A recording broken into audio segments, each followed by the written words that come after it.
உண்மை வெளியே வரும், ஒரே போடாக போட்டு டேரடூனில் விறுவிறுன்னு சென்ற ஆதவ் அர்ஜுனா.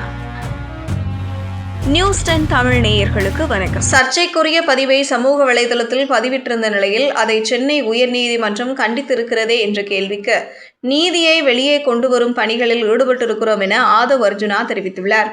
உத்தரகாண்ட் மாநிலம் டேரடூனில் தேசிய சப்ஜூனியர் கூடைப்பந்து போட்டி தொடக்க விழாவில் பங்கேற்க ஆதவ் அர்ஜுனா விமான நிலையம் வந்திருந்தார். அங்கு அவரிடம் ANI செய்தியாளர் 2 கேள்விகளை எழுப்பியிருந்தார். அதில் ஒன்று, சர்ச்சைக்குரிய சமூக வலைதள பதிவை நீங்கள் போட்டது குறித்து சென்னை உயர்நீதிமன்றம் கண்டனம் தெரிவித்துள்ளதே, அது குறித்து என்ன நினைக்கிறீர்கள் என்று நிருபர் கேட்டார். அதற்கு ஆதவ் அர்ஜுனா நீதியை நிலைநாட்டும் பணியில் ஈடுபட்டிருக்கிறோம் என்றார். மேலும் தாவேக மீண்டும் பிரச்சாரத்தை தொடங்குமா என்ற கேள்விக்கு உண்மையும் நீதியும் விரைவில் வெளியே வரும் என பதிலளித்துவிட்டு வேகமாக சென்றுவிட்டார். ஆதவ் அர்ஜுனா டெல்லியில் முகாமிட்டுள்ளார். அவர் கரூர் கூட்ட நெரிசல் விவகாரத்தை CBI விசாரணைக்கு உத்தரவிடக் கோரி உச்சநீதிமன்றத்தை நாட உள்ளார். இதற்காக டாப் வழக்கறிஞர்களிடம் பேச்சுவார்த்தை நடத்தி வருகிறார்.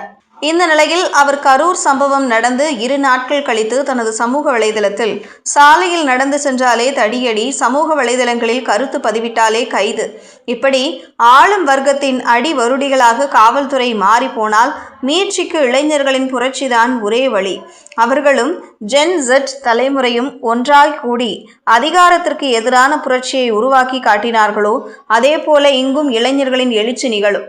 அந்த எழுச்சிதான் ஆட்சி மாற்றத்திற்கான அடித்தளமாகவும் அரச பயங்கரவாதத்திற்கான முடிவுரையாகவும் இருக்க போகிறது. பேய் அரசாண்டால் பிணந்தின்னும் சாஸ்திரங்கள் என்று தெரிவித்துவிட்டு கண்டனங்கள் எழுந்த நிலையில் அந்த பதிவை ஆதவ் நீக்கினார். நேற்று சென்னை உயர்நீதிமன்றத்தில் நடந்த வழக்கு ஒன்றில் ஆதவ் அர்ஜுனாவின் பதிவை நீதிபதியிடம் காவல்துறையினர் காட்டினர். அப்போது நீதிபதி செந்தில்குமார், ஒரு சின்ன வார்த்தையும் பெரிய பிரச்சனை ஏற்படுத்திவிடும், இவர்கள் சட்டத்திற்கு அப்பாற்பட்டவர்களா, நடவடிக்கை எடுக்க நீதிமன்ற உத்தரவுக்காக காத்திருக்கிறீர்களா, புரட்சி ஏற்படுத்துவது போல கருத்துக்களை பதிவிட்டுள்ளார். இதன் பின்புலத்தை விசாரித்து நடவடிக்கை எடுக்க வேண்டும். இந்த விஷயத்தில் பொறுப்பற்ற பதிவுகள் மீது காவல்துறை கவனத்துடன் வழக்கு பதிவு செய்து அனைத்து சட்டப்பூர்வமான நடவடிக்கைகளை எடுக்க வேண்டும் என தெரிவித்திருந்தார்.